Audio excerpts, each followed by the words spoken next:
everyone, students of class 8th. Today we will discuss exercise 8.3. Let us see first question in this exercise. First question we have given, calculate the amount and compound interest on rupees 10,800 for 3 years at 1.2% per annum compounded annually. Okay, so we have to calculate the amount and compound interest in the following parts. So I am doing here a part of this question number 1, and remaining parts you will do by yourself. Okay, so first of all we will note down from here what is our principle. So question number 1, a part. So here principle is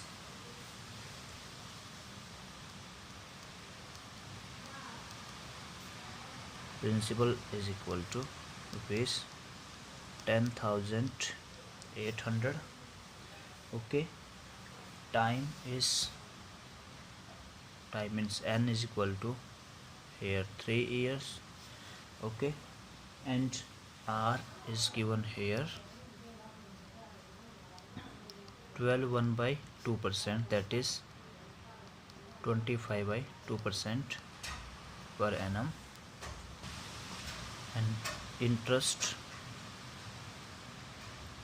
is compounded annually.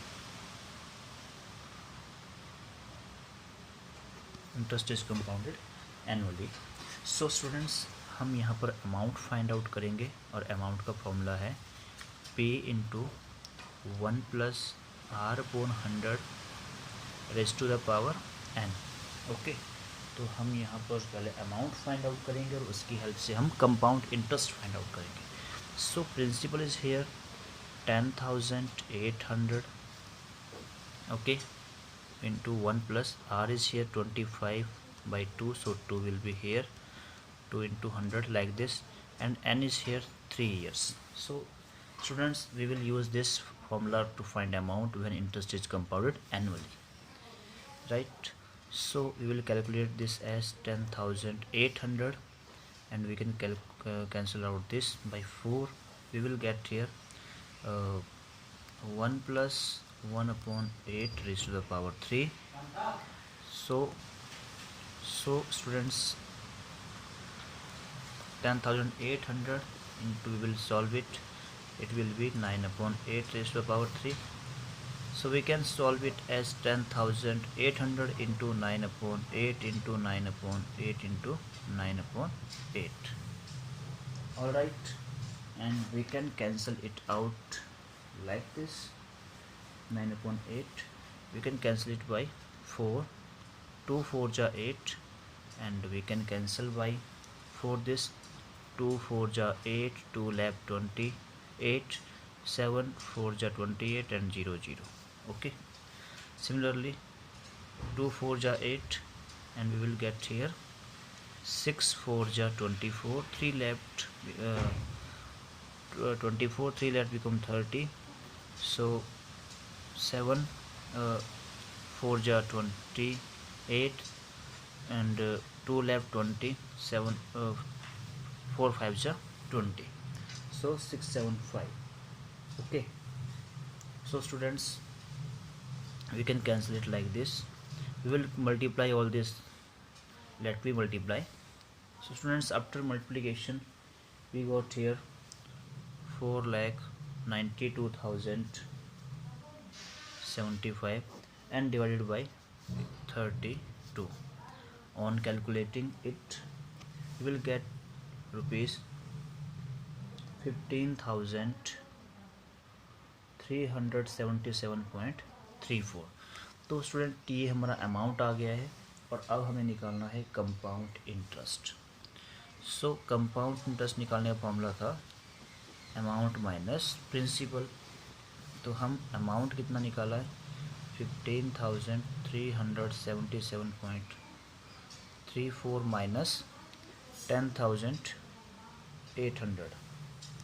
Okay, सो इसको हम minus कर देंगे और minus करने पर हमारे पास जो answer आता है वो होगा, स्टूडेंट्स हमने कैलकुलेट कर लिया, इसको माइनस करने पर आता है रुपीज़ 4577.34। सो ये था हमारा रिक्वायर्ड कंपाउंड इंटरेस्ट। ओके, तो इस तरह से स्टूडेंट्स आपने इसके बाकी बचे हुए सारे पार्ट्स कर लेने। Similarly you will do second question, third question and fourth question of this exercise by yourself, and let us discuss question number 5. Question number 5 is here: Vasudevan invested rupees 60,000 at an interest rate of 12% per annum compounded half yearly. What amount would he get after 6 months, after 1 year? तो students इस question में हमें क्या करना है, उसका जो principal amount है वो है 60,000 और rate of interest is given 12% per annum and compounded half yearly. Interest is compounded half yearly, तो हाफ ईयरली इसकी हेल्प से आप जो पार्ट्स में फर्स्ट क्वेश्चन के पार्ट्स में क्वेश्चन दिए थे उनको भी आप इजीली सॉल्व कर पाएंगे। तो आइए सॉल्व करते हैं first part, question number 5। Okay, so let us see question number 5।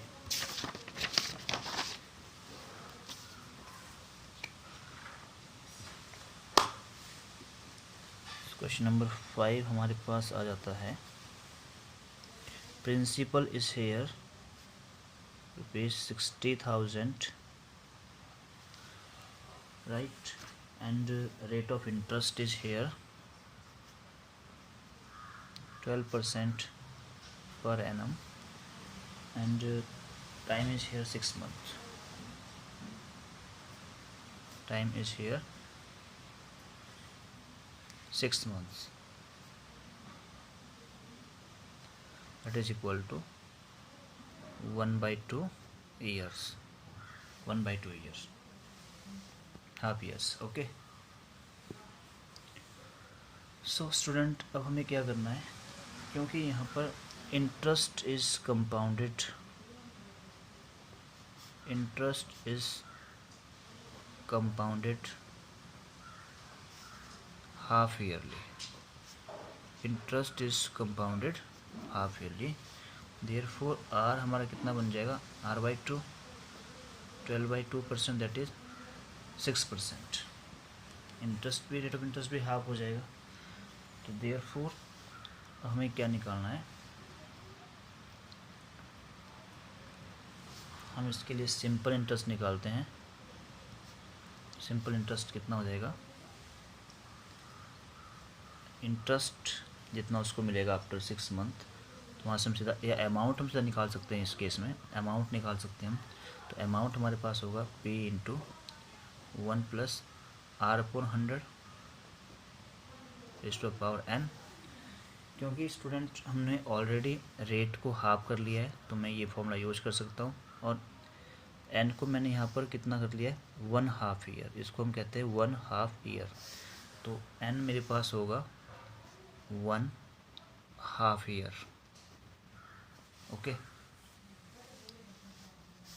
तो मैं यहाँ पर सीधा कैलकुलेट कर सकता हूँ, 60,000 × 1 + R मेरे पास है 6/100⁻1। ओके, तो आ जाएगा 60,000, राइट, और कैलकुलेट करेंगे इसको तो 3 2 = 6 and 50, तो ये आ जाएगा मेरे पास 53/50, राइट। और जब इसको हम सॉल्व करेंगे तो मेरे पास अमाउंट आ जाएगा, तो इसको हम कैंसिल कर देते हैं, 0 से 0 कैंसिल हो गया और 5 से ये कैंसिल हो जाएगा, 12 5 = 60 and 2 zeros। So student finally हम 1200 को 53 से मल्टीप्लाई करेंगे, और मल्टीप्लाई करने के बाद हमारे पास आता है 63600। So student, this is the required amount what he will get after 1 year. तो ये हो गया उसका फर्स्ट पार्ट। ओके, तो फर्स्ट पार्ट हो गया, Vasudevan will get, we can say Vasudevan will get rupees 63,600 after 6 months। Okay, तो एक अमाउंट हमने निकाल लिया है। स्टूडेंट्स आपने इस बात पे ध्यान देना है कि हमने फॉर्मूला पढ़ा था अमाउंट के लिए, हाफ ईयरली के लिए, पे इंटू 1 + r/200⁻2n।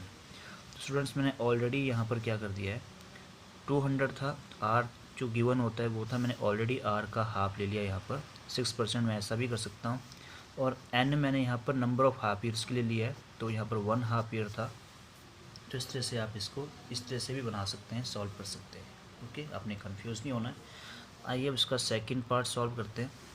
सेकंड पार्ट में हमें क्या दिया है, आफ्टर 1 ईयर, तो सिमिलर रहेगा। तो यहाँ पर आफ्टर 1 ईयर की बात की है, तो that is number of half years कितने हैं यहाँ पर, number of half years will be equal to 2। That is यहाँ पर n की वैल्यू कितनी होगी हमारी 2, बाकी सब सिमिलर रहेगा। तो यहाँ पर अमाउंट कैलकुलेट करना है, तो अमाउंट हम कैसे कैलकुलेट करेंगे, 60,000 इंटू 1 + 6/100 यहाँ पर नंबर ऑफ़ हाफ ईयर्स कितने हैं, 2 है। स्टूडेंट्स याद रहिए नंबर ऑफ़ हाफ ईयर्स से कितने हाफ ईयर्स होते हैं 1 ईयर में, 2। तो अब इसे कैलकुलेट करेंगे तो 60,000 इंटू ये कैलकुलेट करके आ जाएगा 53/50⁻²। इसे हम फर्दर कैलकुलेट करेंगे 60,000 इंटू 53/50 इंटू 53/50, और इसे हम कैंसिल, 2 जीरो से 2 जीरो ऑलरेडी कैंसिल हो जाती है, 5 से ये कैंसिल हो गया 120, और इस वाले 5 से ये कैंसिल हो गया 24।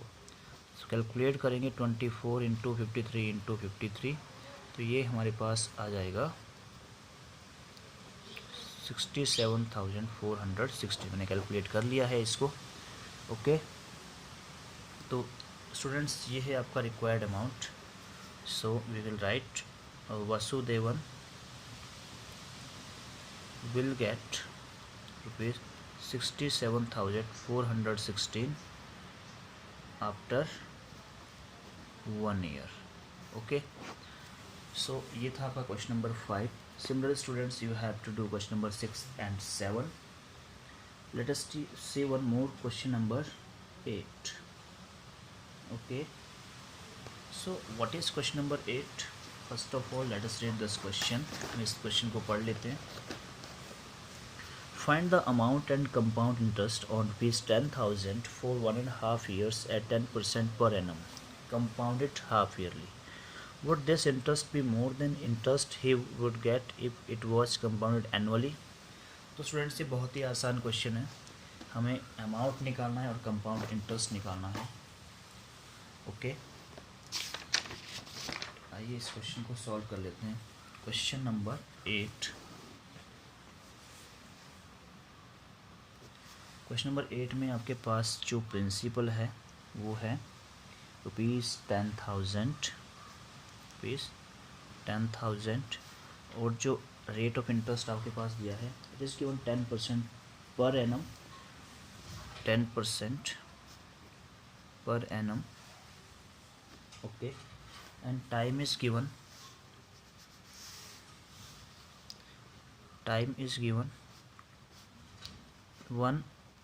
1/2 years, means 3/2 ईयर्स, और 3/2 ईयर्स हो गए हमारे पास। सिंस, हम यहाँ पर एक बात लिखेंगे, since interest is compounded half yearly. जब हाफ ईयरली होगा तो हमारा प्रिंसिपल तो सेम रहेगा, लेकिन आर हमारा क्या बन जाएगा, R/2, that is 10/2%, that is equal to 5% बन जाएगा आर हमारा, यानी कि आर हमारा क्या हो जाएगा, हाफ, 4 व्हेन हाफ ईयरली। और एन की वैल्यू कितनी आ जाएगी, 1.5 ईयर, मीन्स हम कहेंगे 3.5 ईयर्स। कितने आ गए? 1.5 ईयर्स में 3.5 ईयर्स। तो स्टूडेंट्स यहाँ पर हम अमाउंट कैलकुलेट कर सकते हैं।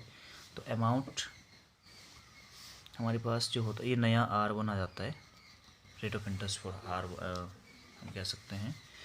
तो 4.5 yearly amount will be P into 1 plus यहाँ पर R1/100 कर सकते हैं हम, रेज़ टू पावर n। तो यहाँ पर हम देखते हैं अमाउंट कितना आ रहा है, 10,000 ऑलरेडी हमारे पास है। 1 प्लस यहाँ पर 5/100 हो गया। तो 5/100 जब हमने किया इसको तो ये हो गया 20 और इसका पावर 3। तो हमारे पास आ जाएगा 10,000 इंटू 21/20 की power 3।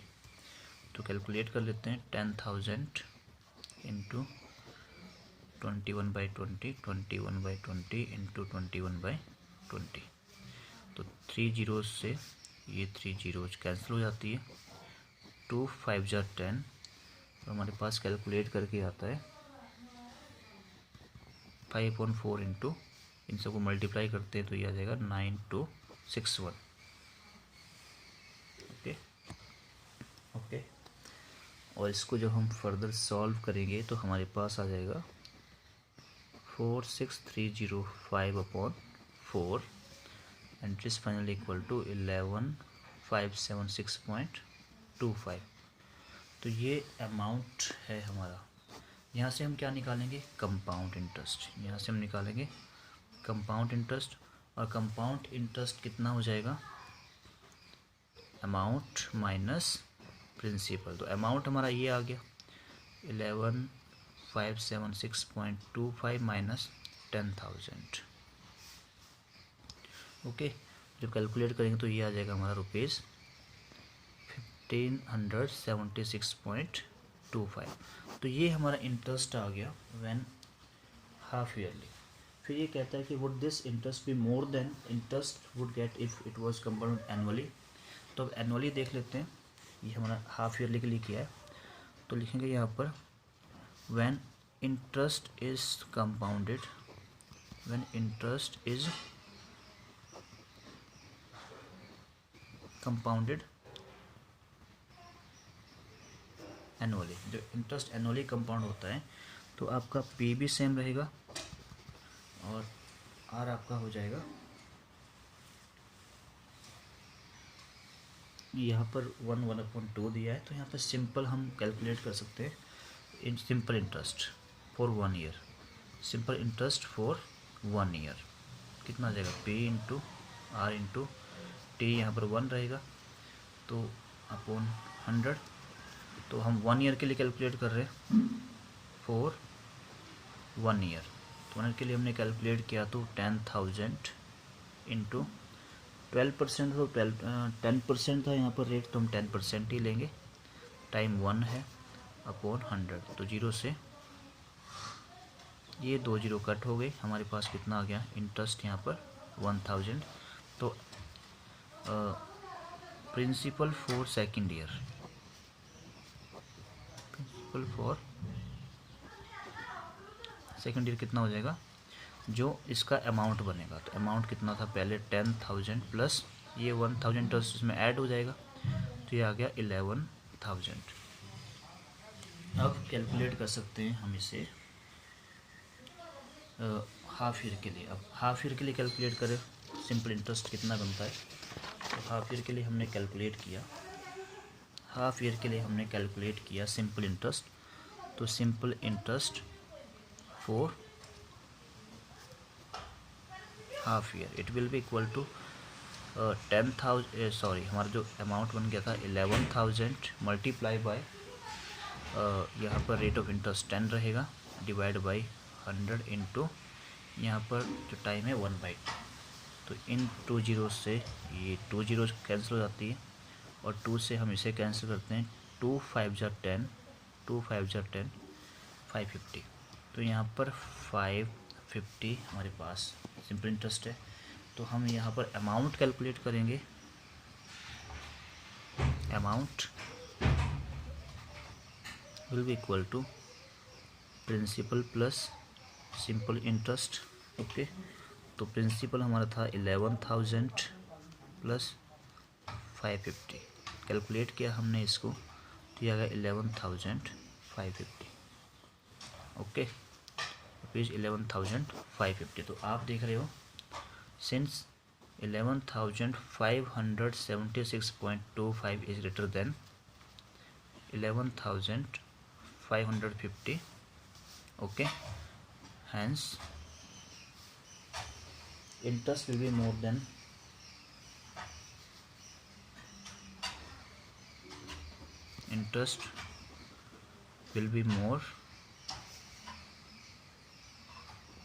when compounded half yearly. जब हाफ ईयरली कंपाउंड किया था, when compounded हाफ ईयरली। और कितना ज़्यादा है एंड डिफरेंस कितना है इसका, डिफरेंस निकाल लेते हैं। तो डिफरेंस के लिए हम क्या करेंगे, 11,576.25 माइनस 11,550, तो इसको माइनस कर देते हैं तो 0.25 आएगा। 6 माइनस यहाँ पर 6 आ जाएगा एज इट इज़, और 7 माइनस 5 2 एंड रिमेनिंग, तो ₹26.25 का डिफरेंस है। ओके, तो आप देख सकते हैं ये हमारा है क्वेश्चन नंबर 8। तो आई होप कि आपने यहाँ पर डिफरेंस देख लिया कि हाफ ईयरली कैसे हम कैलकुलेट करते हैं अमाउंट, और ईयरली हम कैसे कैलकुलेट करते हैं और क्या डिफरेंस रहता है इसका। ओके, तो स्टूडेंट्स इस तरह से आप क्वेश्चन नंबर 9, 10 खुद कर सकते हैं। हम एक और क्वेश्चन ट्राई करते हैं, क्वेश्चन नंबर 11 को देखते हैं। In a laboratory the count of bacteria in a certain experiment was increasing at the rate of 2.5% per our. तो यहाँ पर आवर रेट इंक्रीज हो रहा है। Find the bacteria at the end of 2 hours if the count was initially 5,06,000। तो initially मतलब हमारा हो गया प्रिंसिपल अमाउंट। हमने कहा था कि काउंट ऑफ बैक्टीरिया के क्वेश्चंस भी हम एप्लीकेशन ऑफ कंपाउंड इंटरेस्ट से सॉल्व कर सकते हैं, राइट। तो आइए कुछ एक ऐसा क्वेश्चन सॉल्व कर लेते हैं। यहाँ पर क्वेश्चन नंबर है 11। क्वेश्चन नंबर 11 में हमारे पास है, मैं इसको डायरेक्ट सॉल्व कर देता हूँ। तो इनिशियल काउंट ऑफ बैक्टीरिया कितना होगा, यहाँ पर आएगा count of bacteria at the end of, हम सीधा कर सकते हैं count of bacteria at the end of 2 hours will be equal to, किसके इक्वल होगा ये, count of bacteria initially, count of bacteria initially into 1 plus rate of growth 2.5/100 and number of hours 2। Okay, तो यहाँ पर काउंट ऑफ बैक्टीरिया कितना आ जाता है, we have given here 5,06,000 into 1 plus 2.5, ये आ जाएगा आपके पास कैलकुलेट हो के 0, तो ये आ गया 40, 1/40 रेज़ टू पावर 2। तो कैलकुलेट करेंगे 5,06,000 इंटू 41/40 इंटू 41/40। जब इसको सॉल्व करेंगे तो ये इस ढंग से आ जाएगा। स्टूडेंट्स हमने इसको सॉल्व किया है तो 25 4 जा 100, ये 40 1000 था ना यहाँ पर, तो इस तरह से सॉल्व कर सकते हैं इसको। तो 41/40, तो जब हम इसको कैलकुलेट करेंगे तो हमारे पास रिजल्ट आ जाएगा, इस जीरो से ये 2 जीरो कैंसिल हो जाती है। हमारे पास जब कैलकुलेशन करेंगे इन सब को तो हमारे पास आ जाएगा 53,1616 5,31,616 अप्रोक्सीमेट। ओके, तो ये आ जाएगा इतना अप्रोक्स। तो students this will be the required count of bacteria at the end of 2 hours. Students okay, इसी तरह से आपने कर लेना है इसका क्वेश्चन नंबर 12, राइट। तो स्टूडेंट्स चैप्टर 8 हमारा फिनिश हो चुका है। So you have to practice and learn this chapter properly. For any confusion, any doubt, you can contact me on WhatsApp or you can ask your doubt on Google Meet. That's all.